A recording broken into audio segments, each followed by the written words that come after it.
നമസ്കാരം. Daily news ശുഭദിനത്തിലേക്ക് സ്വാഗതം. ഞാൻ കവിത കണ്ണൻ. അപരൻ്റെ കാര്യത്തിലുള്ള അനാവശ്യ ഇടപെടലുകൾ ഒഴിവാക്കേണ്ടതിൻ്റെ ആവശ്യകതയെന്ത്? ഇതാണ് ഇന്നത്തെ ശുഭദിന ചിന്ത. ഡെയിലി ന്യൂസ് ശുഭദിനം നിങ്ങൾക്കായി അവതരിപ്പിക്കുന്നത് അമൃത്വേണി ഹെയർ എലിക്സിയർ. ആ കൊട്ടാരം ബാർബർക്ക് ബീർബലിനോട് നല്ല അസൂയയായിരുന്നു. ബീർബലിനെ എങ്ങനെയെങ്കിലും ഇല്ലാതാക്കണം. അതിനായി ഊഴവും കാത്ത് അയാളിരുന്നു. ഒരിക്കൽ രാജാവിൻ്റെ മുടി വെട്ടുന്നതിനിടെ ബാർബർ ചോദിച്ചു, അങ്ങ് താങ്കളുടെ പൂർവികരുടെ ക്ഷേമത്തിന് വേണ്ടി എന്തെങ്കിലും ചെയ്തിട്ടുണ്ടോ? രാജാവ് അയാളെ നോക്കി.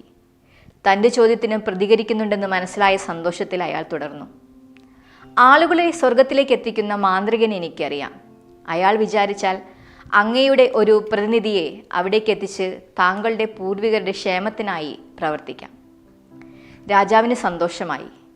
അദ്ദേഹം ഈ ചുമതല ബീർബലിനെ ഏൽപ്പിച്ചു. ഒരാഴ്ച കഴിഞ്ഞാണ് സ്വർഗത്തിലേക്കുള്ള യാത്ര ആരംഭിക്കുന്നത്. അതിനായി ഒരു വലിയ കുഴി തയ്യാറാകുന്നുണ്ട്. അതിൽ ഇറക്കി നിർത്തി തീ കത്തിക്കുക എന്നതാണ് പ്ലാൻ. ബീർബൽ തൻ്റെ വിശ്വസ്തരുടെ സഹായത്തോടെ ഈ കുഴിയിൽ നിന്നും തൻ്റെ വീട്ടിലേക്കൊരു തുരങ്കം നിർമ്മിച്ചു. ചടങ്ങു നടന്ന ദിവസം നിമിഷങ്ങൾക്കകം വീട്ടിലെത്തി. മാസങ്ങൾക്ക് ശേഷം താടിയും മുടിയും നീട്ടി വളർത്തി രാജകൊട്ടാരത്തിലെത്തി. എന്നിട്ട് പറഞ്ഞു, ഇതുപോലെ താങ്കളുടെ മുതുമുത്തച്ഛന്മാരുടെ താടിയും മുടിയും നീണ്ടു. അവർക്ക് മിടുക്കനായ ഒരു ബാർബറെ വേണം. രാജാവ് ഉത്തരവ് കൊടുത്തു. അടുത്ത ദിവസം തന്നെ ആ ബാർബർ യമപുരി പൂകി.